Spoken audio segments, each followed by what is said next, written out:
Sekiranya seseorang itu sudah selesai dengan tahap yang kedua, adakah dia mampu untuk terus mula membaca Al-Quran secara bersendirian?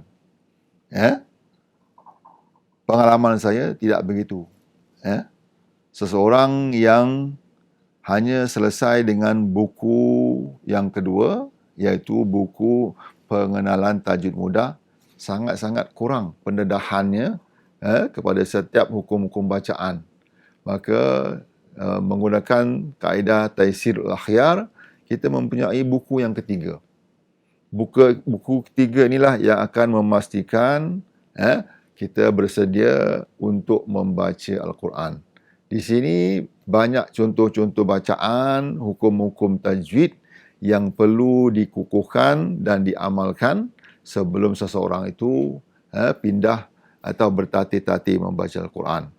Di sini anak-anak yang menggunakan buku yang ketiga ini mesti seberapa daya upayanya melatih membaca potongan ayat Quran dengan satu nafas bacaan.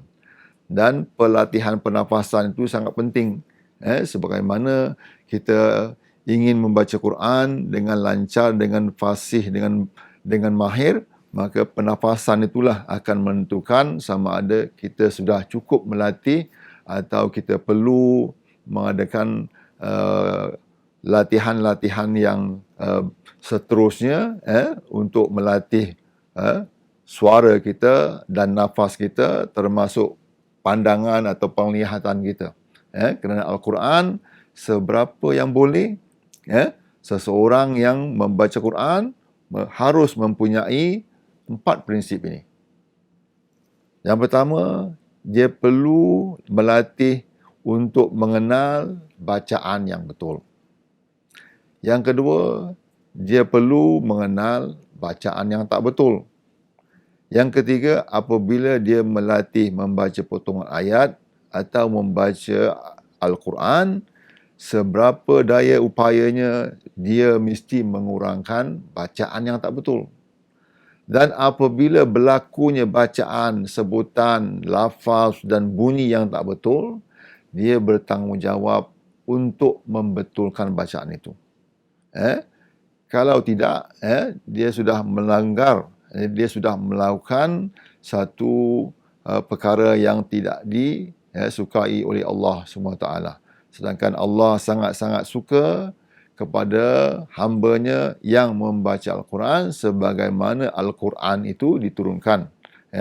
Sebagaimana Jibril turunkan kepada Rasulullah SAW, kita sedaya upaya mesti melatih untuk membaca Quran sebagaimana Jibril membaca Al-Quran kepada Rasulullah SAW dan Rasulullah SAW membaca Quran pada sahabat-sahabatnya. Barulah kita insya-Allah layak menjadikan Al-Quran ini suatu yang kita harap-harapkan, iaitu syafaat Al-Quran di hari akhirat lagi insya-Allah.